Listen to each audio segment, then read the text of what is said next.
Sebelum masuk ke khotbah, saya ingin menyampaikan dulu satu hot issue yang sekarang ini, saudara. 2-3 bulan, tapi sudah ketuk palu di DPR, ada sekarang yang namanya tax amnesty, ya kan? Tax amnesty. Apa itu? Kita tidak perlu bahas, silakan baca di website saja, saudara-saudara. Tax amnesty. Kemudian ada pro kontra. Ada pro kontra, ada yang mendukung, ada yang tidak, ada yang mendukung, ada yang tidak, dengan semua dalil, ya kan? Nah, kalau saya sangat setuju, dukung. Tax amnesty ini harus kita ambil, saudara-saudara. Harus kita ambil. Kenapa? Pengampunan pajak. Pajaknya saja, saudara-saudara. Saya mau katakan bahwa mari kita perlakukan pajak kita itu seperti perpuluhan. Perlakukan ya, bukan dosa atau benar, tidak. Perlakukan pajak kita seperti perpuluhan. Paling tidak ada 2 dalil saya, saudara-saudara. Yang pertama, kalau perpuluhan dikumpulkan untuk perbendaharaan rumah Tuhan, untuk biaya operasi pekerjaan Tuhan. Nah, pajak dikumpulkan untuk perbendaharaan negara, untuk biaya operasi negara kita ini. Sama, saudara-saudara, biaya operasi negara kita ini. Kemudian, dalil yang kedua, perpuluhan mempunyai kekuatan hukum, saudara-saudara. Kekuatan hukum. Jadi, kalau tidak bayar perpuluhan, Alkitab mengatakan mencuri. Nah, pajak mempunyai kekuatan hukum juga. Kalau nggak bayar, kriminalisasi namanya, kriminal. Jadi memang 2 dalil ini mari kita perlakukan pajak itu sama seperti perpuluhan. Nah, kalau mungkin tahun-tahun sebelumnya kita nggak perlakukan sama, tax amnesty inilah kesempatan kita, saudara-saudara. Kita minta pengampunan kepada pemerintah kan? Kalau utang kita banyak, kita minta pengampunan sehingga utang pajak kita akan disesuaikan dengan tarif. Kira-kira begitu, saudara-saudara. Jadi kalau belum ada yang punya NPWP, dibuat NPWP-nya. Supaya tertib kita yang bernegara ini. Kredit rumah juga NPWP yang diminta. Sudah dibahas, tapi belum ketuk palu juga. Mudah-mudahan perpuluhan itu bisa pengurang pendapatan. Jadi ambil, saudara-saudara, tax amnesty ini. Khotbah saya mengenai hikmat. Ketika saya menyusun khotbah ini, saya coba cari referensi dari khotbah-khotbah Kristen mengenai hikmat juga. Nah, dari khotbah-khotbah mereka ini, saya tidak cari kamus ya. Ada yang mengatakan hikmat itu adalah keahlian untuk mengerjakan sesuatu dengan sempurna. Ini saya kutip dari khotbah-khotbah Kristen ya. Ada juga yang mengatakan hikmat itu kemampuan menyusun rencana yang benar dan cara yang tepat untuk memperoleh hasil yang dikehendaki. Ada juga yang menghubungkan hikmat itu dengan pengetahuan, pendidikan. Jadi semakin tinggi ilmunya, semakin berhikmat dia. Ya. Ada yang bilang akal budi, pengalaman, akal budi atau kebijaksanaan. Jadi semakin tua orang, semakin berhikmat. Nah, ini kira-kira begitu dia konotasinya, saudara-saudara. Jadi banyak makan asam garam berarti semakin berhikmat katanya. Nah, apakah semua ini yang dinamakan hikmat? Saya tetap merujuk kepada apa yang dikatakan Alkitab. Saya mau mulai dari Ayub 28 ayat 28. Dikatakan hikmat itu simpel saja rupanya. Sesungguhnya takut akan Tuhan itulah hikmat. Takut akan Tuhan itulah hikmat. Kalau kita dari ayat Ayub 28 ini. Dan kalau kita hubungkan juga dengan Keluaran 8, memang Tuhan itulah sumber hikmat. Dialah itulah hikmat, ya kan? Hikmat yang begitu luas, tidak terbatas. Kenapa? Karena memang Tuhan di Keluaran 8 itu jelas. Ku-nya itu ku kecil, hikmat maksudnya di situ. Ku-nya itu. Tuhan itu sumber hikmat.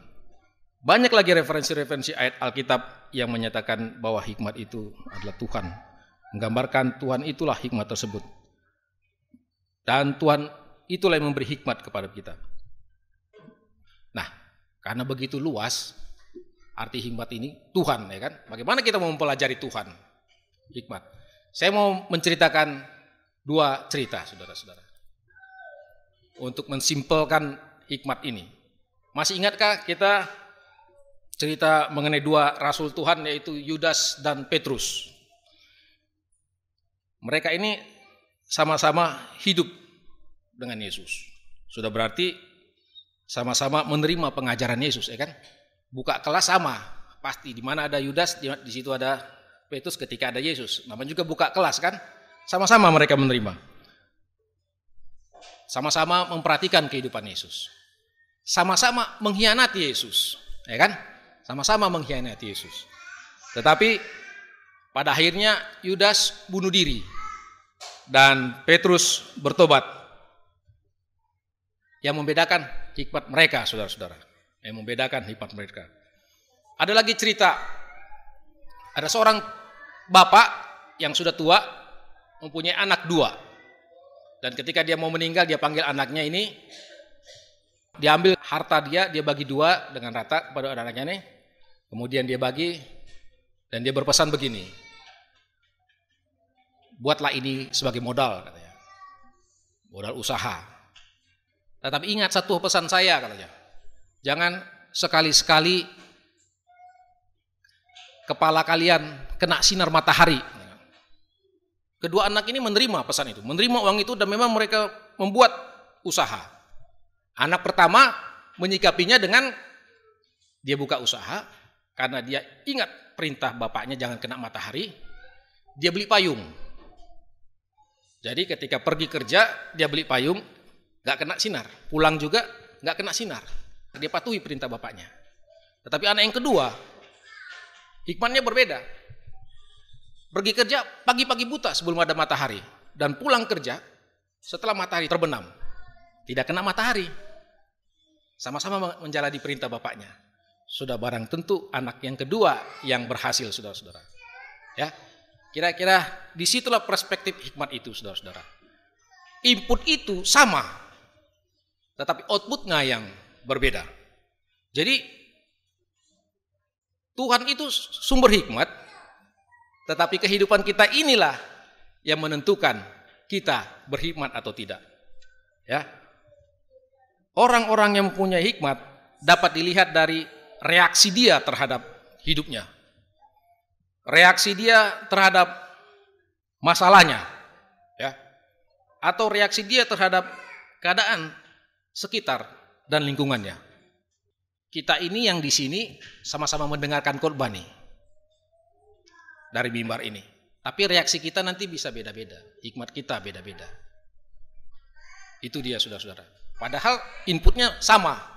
Jadi memang hikmat itu sumbernya dari Tuhan, tapi outputnya yang menentukan kita berhikmat.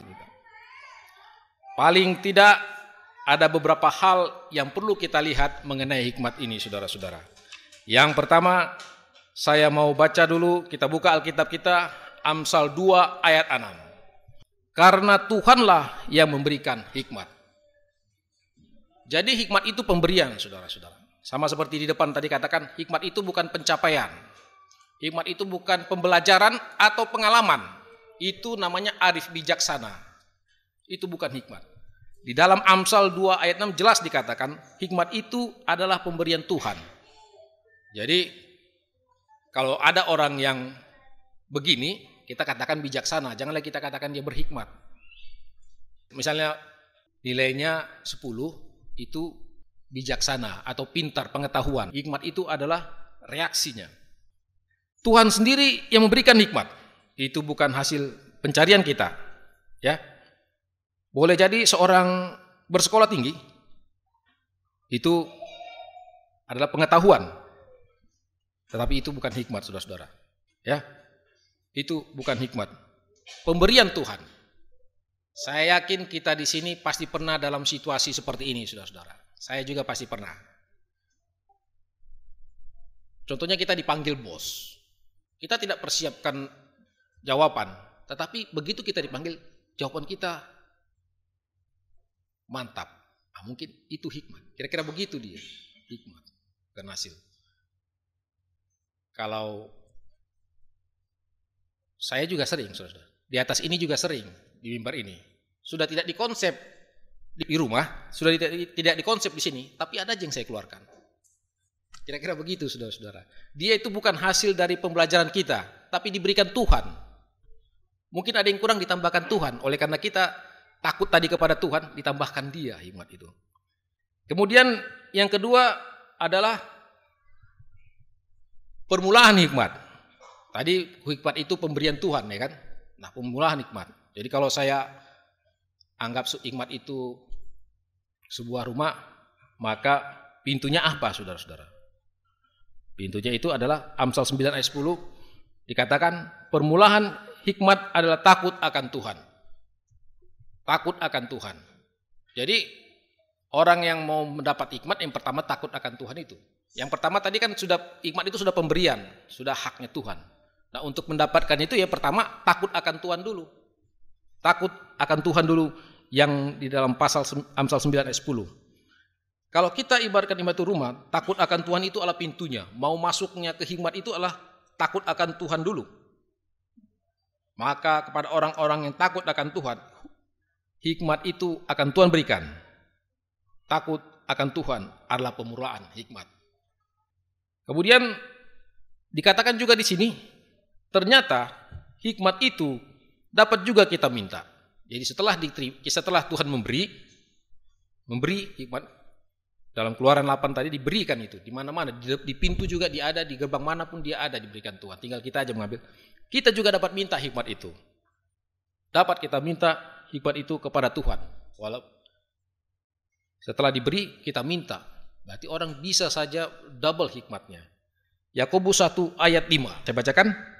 Tetapi apabila di antara kamu ada yang kekurangan hikmat, hendaklah ia meminta kepada Allah. Salah satu contoh adalah Raja Salomo, ya. Raja Salomo, dia meminta hikmat dan Tuhan berikan. Karena memang hikmat itu diberikan, takut akan Tuhan, kita minta juga dia berikan. Raja Salomo mendapat hikmat. Banyak lagi raja-raja yang lain, memang diminta hikmat itu. Ya. Para hakim-hakim juga meminta hikmat dari Tuhan. Musa meminta hikmat dari Tuhan. Nah, yang penting saya sampaikan di sini, setelah kita dari katakan bahwa hikmat itu pemberian Tuhan, hikmat itu takut akan Tuhan, dan hikmat itu bisa kita minta.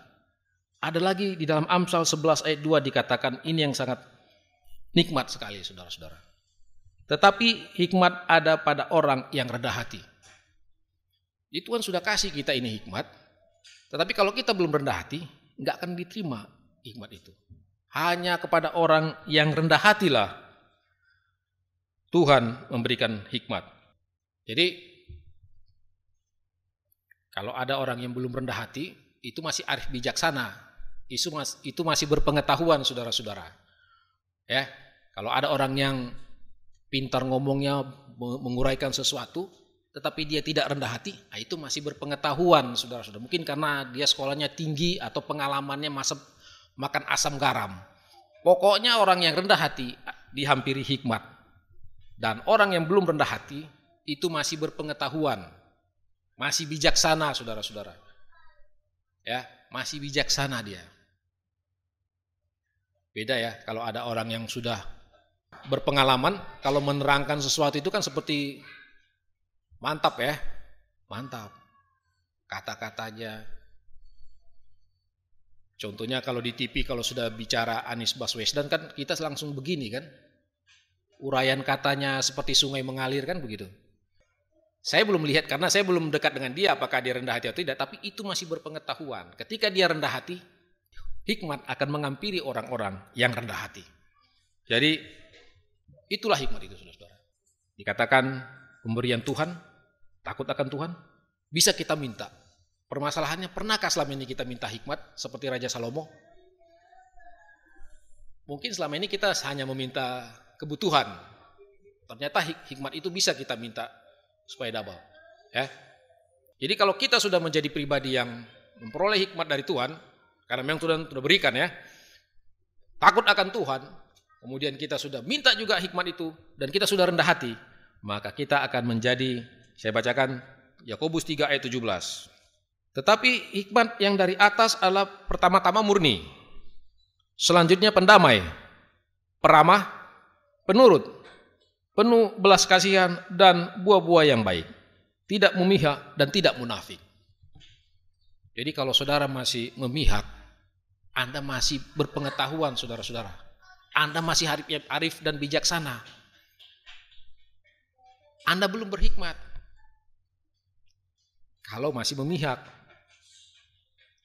Kalau kita masih munafik, kita masih bijaksana.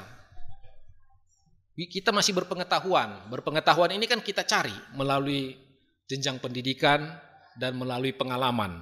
Arif dan bijaksana juga melalui pengalaman. Tetapi kita belum diberikan Tuhan hikmat. Seperti kata Yakobus 3 ayat 17 ini. Kita harus menjadi pendamai. Di dalam 2 Korintus 13 ayat 11 dikatakan, hiduplah dalam damai sejahtera, pendamai. Kita bisa minta hikmat itu. Hikmat itu maksudnya kemampuan kita untuk mendamaikan, kita bisa minta. Pendamai. Kita bisa minta. Jadi kalau bahasa Batak bilang si pembuat damai apa? Membuat damai, di mana kita berada tenang, damai semua saudara. Tidak ada silang pendapat. Kita bisa minta itu kemampuan kita untuk menjadi pendamai, ramah. Ketika kita telah menerima hikmat itu, kita akan menjadi peramah, ya, ramah. Walaupun hati kita bagaimana, tapi kita tetap ramah, ya. Penurut. Orang yang berhikmat itu penurut katanya. Hikmat dari surga, penurut. Jadi enggak masalah sih silang pendapat, enggak masalah sih adu argumentasi, tetapi penurut ketika disimpulkan. Ya kan? Penurut. Ada lagi penuh belas kasihan. Nah ini dia, penuh belas kasihan. Orang yang berhikmat itu saudara-saudara. Yakobus 3 ayat 17. Jadi penuh belas kasihan itu kalau kita buka di ayat yang lain itu artinya memaafkan saudara-saudara. Memaafkan. Kasih. Bahkan di ayat yang lain juga dikatakan kalau dikatakan kasih menutupi kesalahan orang lain. Penuh belas kasihan. Ya kan? Kalau orang bersalah, dia akan memandang dari perspektif yang berbeda. Bukan kesalahannya. Mungkin posisinya seperti ini. Kira-kira demikian. Ketika orang ada marah, mungkin dia lagi begini. Belas kasihan saudara-saudara. Tidak memihak. Ya, tidak memihak. Sepanjang dunia pasti akan ada perbedaan. Tergantung kita mau di mana posisi kita. Nah, orang yang berhikmat, dia tidak akan memihak, saudara-saudara. Karena dia tahu bahwa perbedaan itu pasti ada. Di gereja ini juga, sepanjang gereja ini berdiri, pasti ada perbedaan. Masing-masing kita, di mana kita berpijak, kan begitu. Kemudian, tidak munafik. Inilah dia orang-orang yang mendapat hikmat dari surga, saudara-saudara.